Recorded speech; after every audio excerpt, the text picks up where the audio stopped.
revenu d'une entreprise est un élément important pour l'entreprise. D'abord, l'objectif de toute entreprise à but lucratif, plus précisément, c'est de maximiser leurs profits. Donc, pour maximiser leurs profits, il est important de miser sur le revenu de l'entreprise. Mais il y a un élément essentiel qui est lié avec le revenu de l'entreprise, qui c'est la demande de l'entreprise.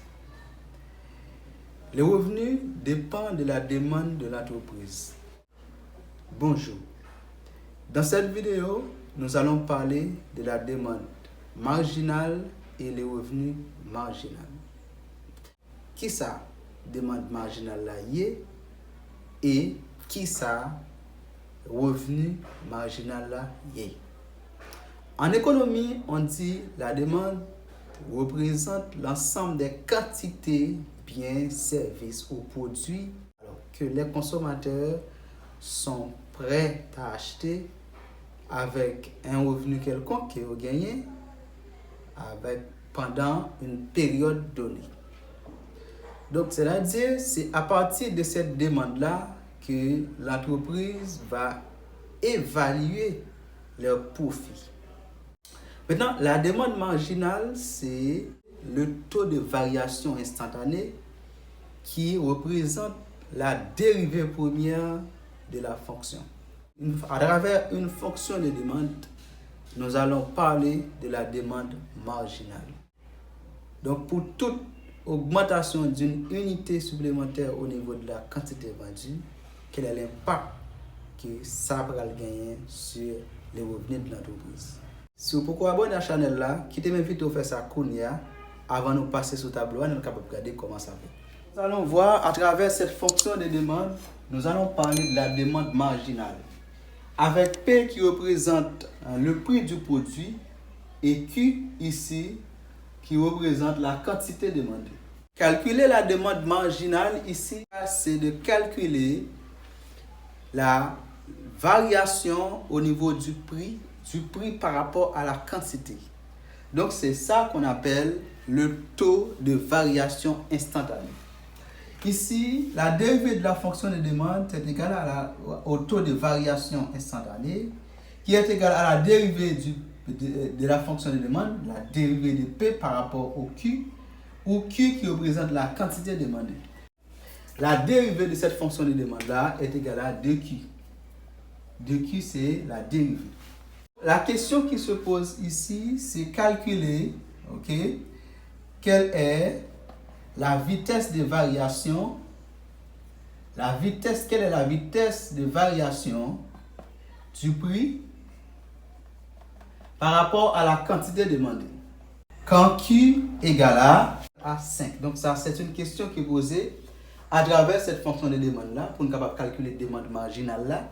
On nous a demandé de calculer la vitesse de variation du prix par rapport à la quantité demandée quand Q est égal à 5.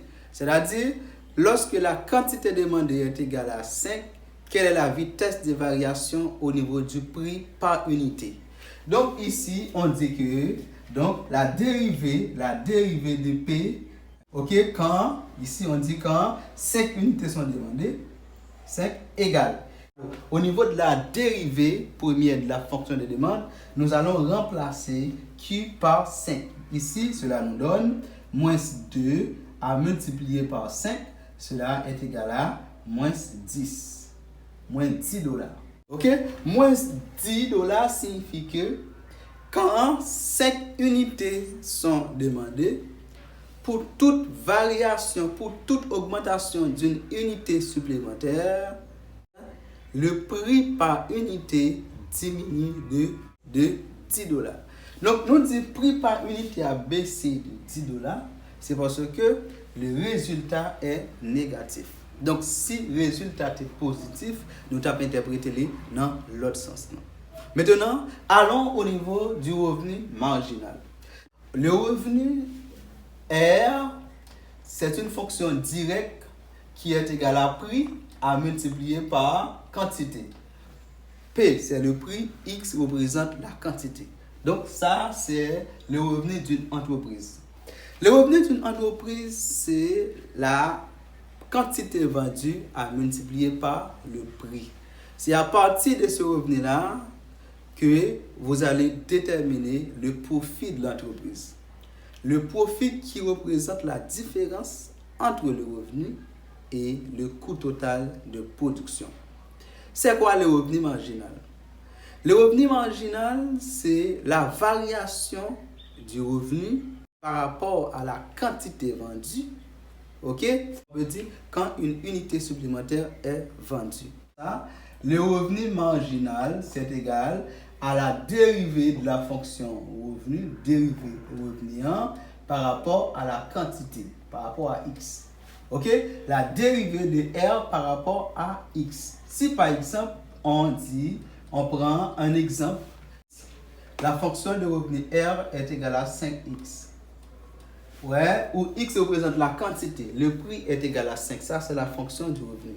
On a la question qui se pose, calculer le revenu marginal quand 10 unités sont vendues.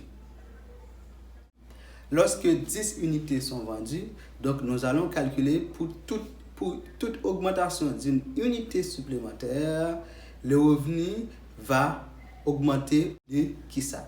Maintenant, d'abord, on calcule le revenu marginal, donc c'est-à-dire on dit que c'est la dérivée de la fonction du revenu par rapport à X, X qui représente la quantité, et cela est égal à 5. Donc ici, on peut dire la dérivée du revenu par rapport à la dérivée de X quand 10 unités, quand 10 unités sont vendues, est égal à 5 $. Comment peut-on interpréter ce résultat-là? Quand 10 unités sont vendues, pour toute augmentation d'une unité supplémentaire, le revenu augmente de 5 $.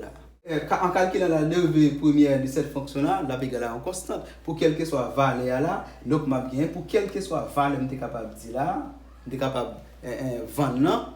Pour toute augmentation d'une unité supplémentaire, le revenu va augmenter de 5 $. J'espère que ça a été bien pour tout le monde. Merci. À la prochaine.